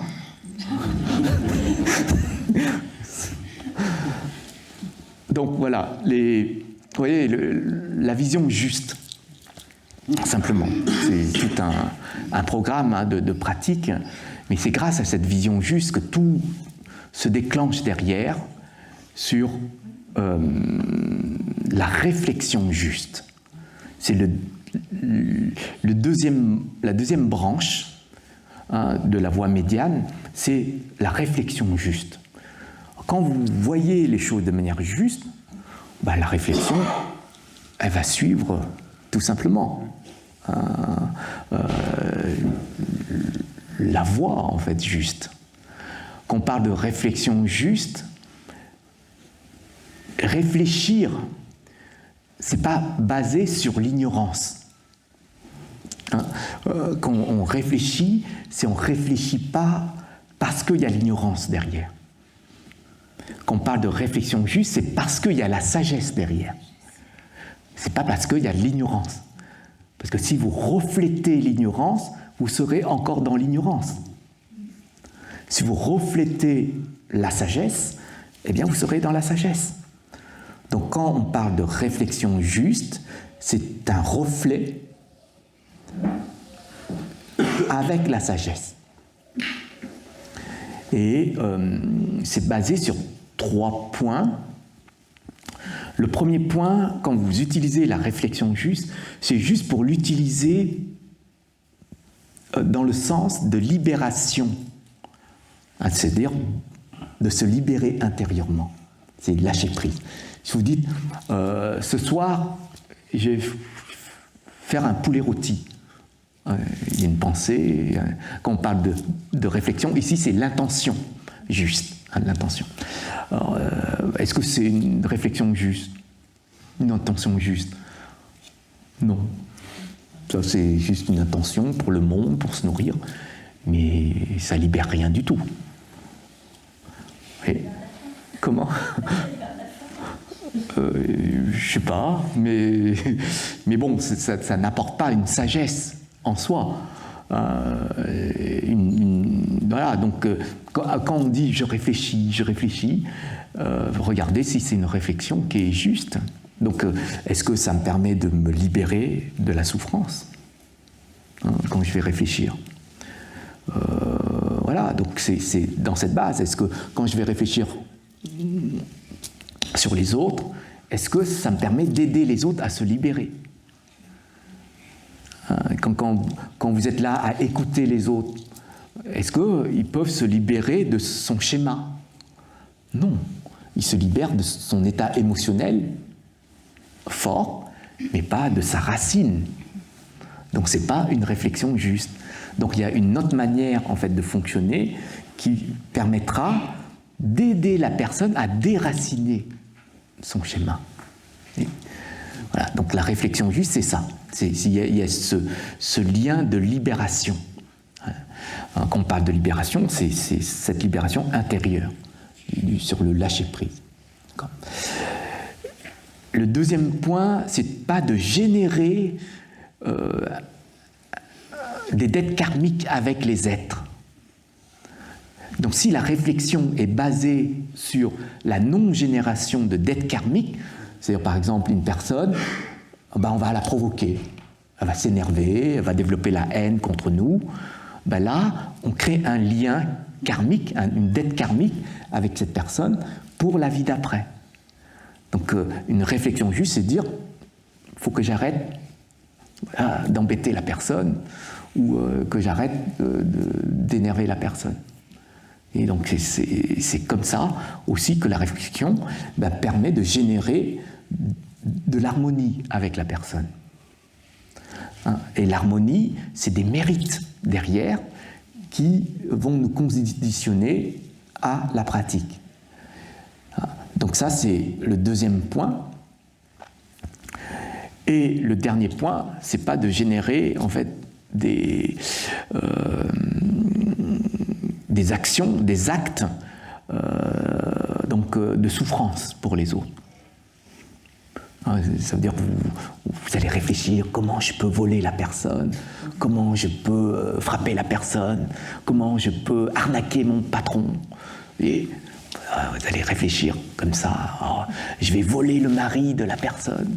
Et des fois, on réfléchit parce qu'on a des émotions, la jalousie, etc.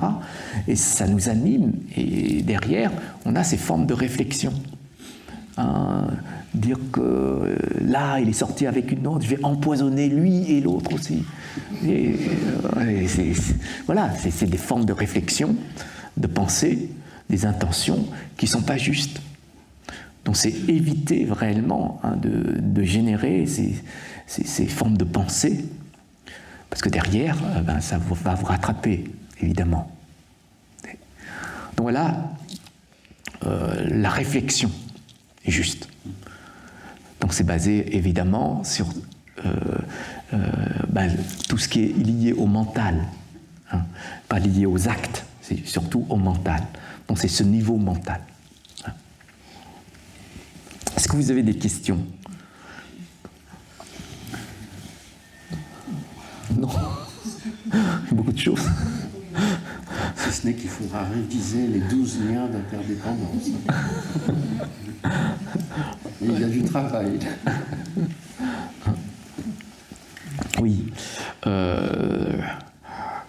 pense que ça nous laisse déjà un espace de réflexion, enfin, d'analyse déjà sur déjà notre comportement lié à la souffrance. Déjà, si on est face à la souffrance, on aura peut-être une autre vision pour nous aider à mieux aborder en fait la souffrance et surtout identifier sa cause. Au moins, on n'est pas dans une direction qui n'est pas utile à long terme pour nous. Et c'est ça aussi que le Bouddha avait expliqué dans ses enseignements. C'est utiliser la base et vérifier cette base-là. Si vous savez que ces causes-là provoquent chez vous un mal-être, eh bien vérifiez. Si vous vérifiez que l'attachement provoque chez vous de la souffrance, vous pouvez vérifier à ce moment-là. Est-ce qu'on peut résumer les 12 liens interdépendants avec 12 mots? Oui. Vous avez l'ignorance, le karma, la conscience, le nom et la forme. Le nom et la forme. Et après, vous avez les 6 sens. Vous avez le contact. Vous avez les sensations. Vous avez le désir, la saisie. Ah.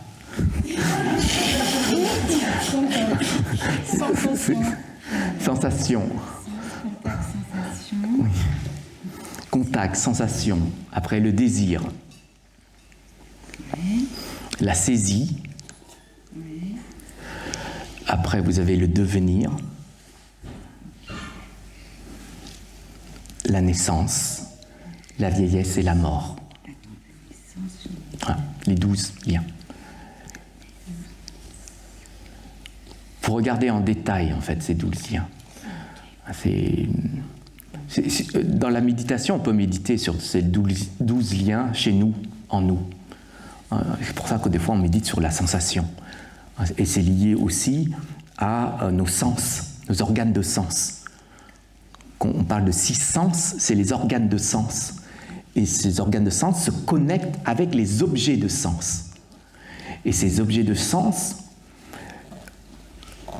se reflètent en nous par nos schémas, c'est par nos schémas, nos concepts, et va diriger donc ces éléments de sens dans une posture de sensation. Voilà, agréable, désagréable. Mais avant, on doit contacter. C'est-à-dire, on a un contact comme une fleur. Quand vous regardez la fleur, vous avez un contact visuel dessus. Vous pouvez dire, elle est magnifique ou pas magnifique. Après, ça dépend de ce qu'on aime, au niveau couleur, au niveau forme. Mais après, vous avez le sens olfactif, donc le contact avec le parfum de la fleur. Pareil, si vous n'avez jamais senti de fleurs, vous ne pourrez pas dire elles sont bonnes. Vous n'avez pas cette différence au niveau des sens. Donc, en fonction de ça, vous allez poser d'autres étiquettes. C'est comme ça que vos schémas se projettent et continuent à vivre, parce que vous projetez sur quelque chose d'agréable ou de désagréable. Et en fonction de ça, vous allez saisir l'odeur, la fleur, et vous allez prendre, et vous allez ramener chez vous. Et c'est votre propriété à ce moment-là. Donc vous allez saisir, et vous allez faire de telle sorte que cette fleur, c'est votre devenir. Donc vous allez poser dans un vase chez vous et observer. C'est le moment où elle va se faner.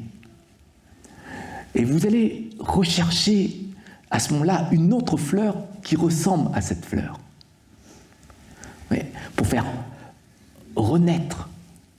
C'est ça la naissance, renaître cette fleur. Si vous ne prenez pas conscience que la fleur est pas éternelle, vous allez construire des moyens pour qu'elles puissent être éternelles. Congelées, par exemple. Vous savez, comme ça. Hein, des fleurs qui sont congelées. Hein, on vend des fois des fleurs congelées, on met, puis je ne sais pas si elle vit encore. Mais elle reste comme ça, elle ne se fane pas. Des fois, on met de l'encre aussi. Des fois, ça tâche. Donc, c'est ça aussi, c'est notre délire. Parce qu'on ne veut pas accepter l'impermanence. C'est pour ça que le Bouddha il disait, oui, la fleur va faner. C'est pour ça qu'on a ce processus de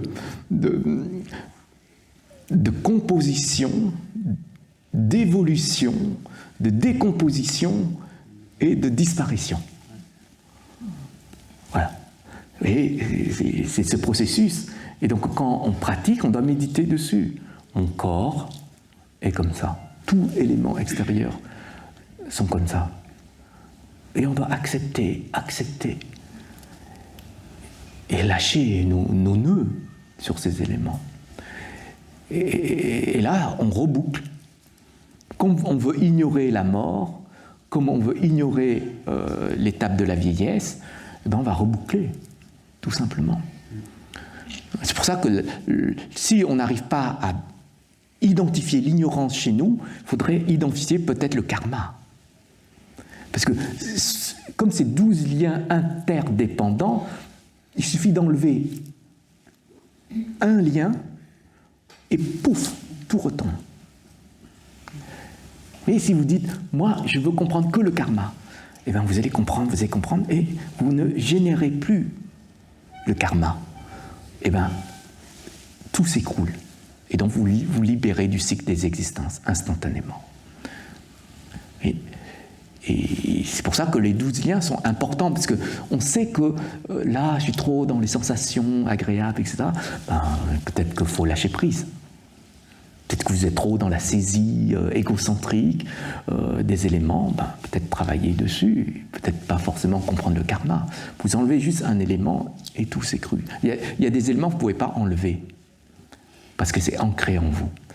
Mais des éléments, vous pouvez travailler dessus pour enlever. J'ai une question, je veux savoir pourquoi dans les 12 liens, entre l'ignorance et l'attachement et pas la colère. Enfin, on a dit que la colère elle est dissimulée.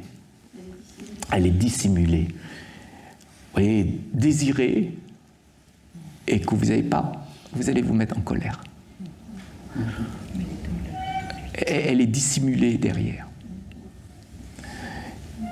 Et l'attachement est aussi dissimulé derrière. On pourrait détailler, plus détailler les différents niveaux dans chaque lien. Mais l'ignorance provoque le désir provoque la colère. Et la colère provoque l'ignorance. C'est pour ça qu'on représente toujours 3 animaux qui se mordent la queue. Dans le cycle des existences, c'est les 3 poisons, c'est les 3 animaux. Le coq, le cochon et le serpent. Et le serpent, oui. Coq, cochon et serpent. Donc c'est un cycle. Donc si vous n'avez pas compris ça, eh ben vous tournez dans ce cycle et vous êtes prisonnier de ce cycle. Et donc, quand nous méditons, on peut voir les précisions, les détails, en fait, des liens, parce qu'on se comporte aussi, et on peut identifier les sous-étapes grâce à notre comportement, prise de conscience de notre comportement. Voilà. On peut être beaucoup plus précis à ce moment-là.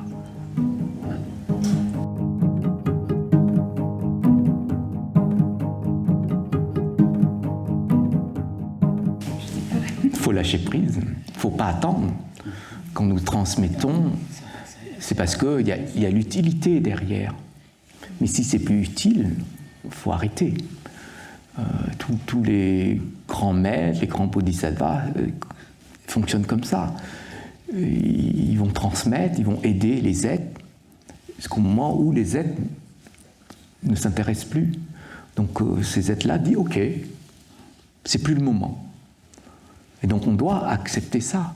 Peut-être c'est difficile pour nous à ce moment-là d'accepter ça. Mais ça fait partie aussi de la permanence, du schéma karmique des êtres.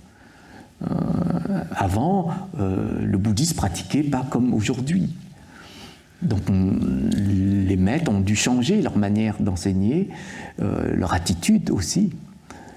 Mais la transmission ne doit pas être attendue en retour. Sinon, c'est une transmission conditionnée. Quand nous transmettons, c'est le cœur qui transmet. Mais ce n'est pas le mental. Le mental, lui, il attend. Le cœur, lui, il n'attend rien. Il est toujours ouvert. Jamais un cœur est fermé. Il n'y a que le mental qui ferme, qui ferme l'image du cœur. Mais le cœur, lui, il est toujours ouvert à toutes les qualités. Et c'est ça aussi, que lorsqu'on nous enseignons, bon, ok, ils ne sont pas contents, ok, ils sont contents, ok. Mais au niveau de la transmission, oui. Quand on essaie de faire passer la gratitude, par exemple, ou l'émerveillement, ou la joie de vivre, c'est comme planter des bonnes plantes dans le cœur de ceux qui écoutent. Qu'ils le font pousser ou pas, après, ça ne nous appartient pas. Mais s'il n'y a pas de gratitude en retour, quelle serait notre attitude? Est-ce qu'on serait triste? Si les élèves ne sont pas émerveillés par ce qu'on nous transmet, est-ce qu'on serait dans une émotion de souffrance? C'est ça qu'il faut se dire. Ok, l'émerveillement, ça nourrit. La gratitude, la reconnaissance, ça nourrit ici, pour qu'on puisse maintenir, ça nous motive à continuer. Mais il faut se dire aussi, si le jour où il n'y a plus ça, quelle serait notre attitude? Ok, il faut juste un passage. Il y a des passages comme ça de notre vie où on s'attend à ça, mais c'est pas ça. Donc il faut lâcher prise. On n'est pas là pour souffrir de cette action de générosité. Au contraire, on ne peut pas souffrir dans une qualité de générosité. La générosité, par définition, c'est une joie. Alors, si on souffre parce que là, on est généreux, c'est qu'il y a un problème d'ego. Donc c'est là où il faut effacer. C'est là où il faut comprendre. Quand on est généreux. Si la personne ne veut pas prendre ce qu'on lui donne, ok, on donnera à une autre personne. En fin de compte, il n'y a ni attachement, donc ni détachement, en fin de compte. Il n'y a rien. C'est comme un coup de vent, et une brise qui passe.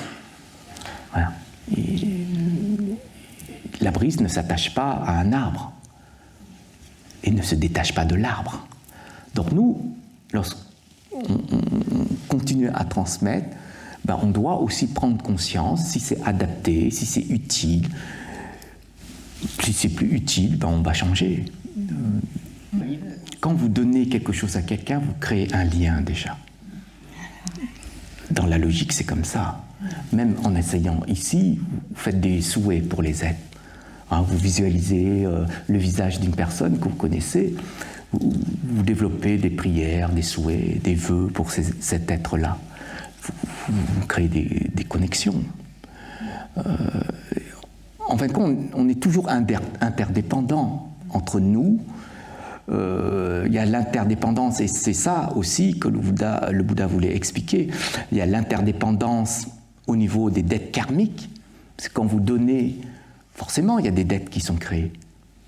Et ce n'est pas votre motivation. On ne veut pas créer de dettes.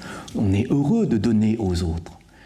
Mais on a cet état d'ignorance que ce qu'on donne, il y a une réaction derrière. Et c'est ça aussi. C'est-à-dire qu'arrivé à un moment donné, il y a un retour de ça. C'est pour ça que le Bouddha disait, on a des liens avec les êtres, c'est soit dans une première posture, c'est qu'on a des dettes à rendre. Si on a des dettes à rendre, c'est-à-dire qu'il y a une souffrance. Si, dans une deuxième position, c'est que on a des dettes à récupérer, donc c'est le retour. vers nous. Donc c'est la réaction. Donc dans ces deux postures, on génère derrière des dettes. Mais le Bouddha, il disait, il y a une troisième posture, mais qui est très très rare et très très précieuse. C'est la posture de se connecter aux êtres et de prendre le même chemin que les êtres. C'est-à-dire, c'est comme si vous renaissez dans une famille où vous avez un mari qui est avec vous sur la voie du bouddhisme, qui est là, qui œuvre pour ce sens-là. Et le Bouddha il disait, c'est très rare de vivre heureux avec une personne ou dans une relation, mais de pratique vers l'éveil. C'est très très rare. Mais c'est possible. Et là, il n'y a pas de dette, par contre. Là, il y a vraiment cet échange, cette transmission, en fait, de la pratique. Donc, ça dépend, en fin de compte, de comment on perçoit les choses. Hein, c'est comme si vous êtes ici, à la pagode, puis, je ne sais pas, un jour, vous connaissez une personne qui vient aussi avec vous pratiquer, puis d'un coup, il y a une relation qui s'est créée, et vous êtes dans la même direction, vous comprenez qu'il faut changer notre intérieur, etc. Donc, vous allez œuvrer pour les êtres parce que vous comprenez mutuellement la voie du bodhisattva, et ça, c'est simplement des connexions que vous générez pour les vies d'après avec cette personne, avec cet être-là, mais dans la même direction de pratique, et là, il n'y a pas de dette karmique. Je ne sais pas si c'est clair pour vous. Hein, il y a trois postures. Le Bouddha a expliqué, il y a trois postures. Hein, les enfants qui naissent dans notre famille, ils nous font des misères. Parce qu'on a des dettes à payer. Et parfois, c'est nous. On fait des misères aux enfants. Donc, il y a des dettes qu'ils doivent payer. Et des fois, non. Il y a l'enfant, il nous guide vers une voie de pratique, il nous encourage. C'est comme si vous encouragez vos parents à suivre une voie qui leur apporte un état de sérénité, un accompagnement pour plus tard aussi. Donc c'est ça. Mais sinon, c'est souvent la roue des existences. C'est pour ça que dans une des réflexions, c'est ne pas générer des réflexions où on crée des dettes karmiques avec les êtres. C'est ça qu'on doit se lancer toujours vers une ouverture, non pas de génération de souffrance, mais une ouverture vers le bien-être des êtres. Mais le bien-être sans générer derrière des dettes karmiques. C'est ça qui est compliqué. Quand vous allez aider une personne à déménager, vous ne voyez pas qu'il y a des dettes karmiques, parce que vous vous dites, j'aide la personne, c'est tout, il n'y a pas de dette, mais vous êtes en train de générer une dette sans le savoir. Mais vous ne voyez pas dans l'instant, parce que c'est beaucoup plus tard que le fruit va tomber. C'est ça que la loi de causalité, la loi du karma, c'est une loi qui ne s'arrête pas à 2 vies, à 3 vies.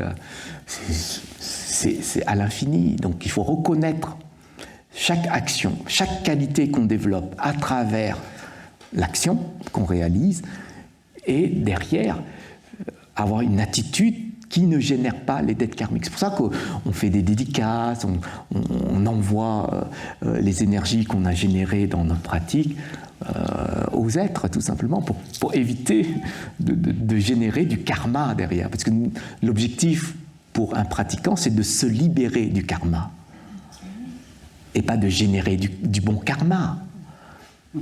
Et c'est pas l'objectif. Tout à fait. Donc c'est pour ça qu'il y a des techniques un peu subtiles dans les moyens du bouddhisme qui permettent de plus générer du karma. Donc il n'y a rien à attendre. On le fait, on n'attend rien. Et on n'attend rien dans le sens où c'est moi qui attends. En fait, comme je ne suis plus prisonnier de ce moi, c'est la qualité qui agit.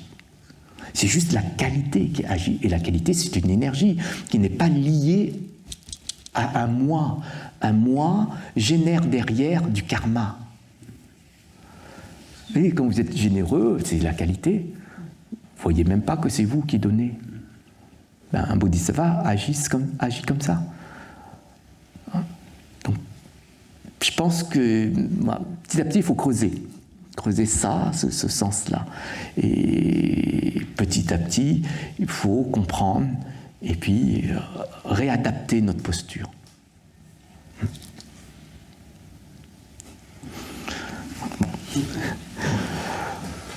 Ok, on va faire la dédicace. Donc on va juste faire la dédicace pour tous les êtres.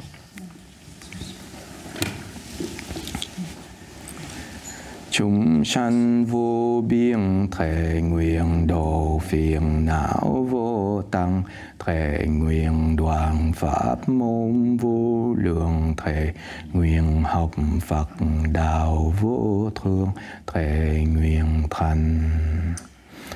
Nguyện đem công đức này hướng về khắp tất cả đệ tử và chúng sanh đều trọn thành Phật đạo.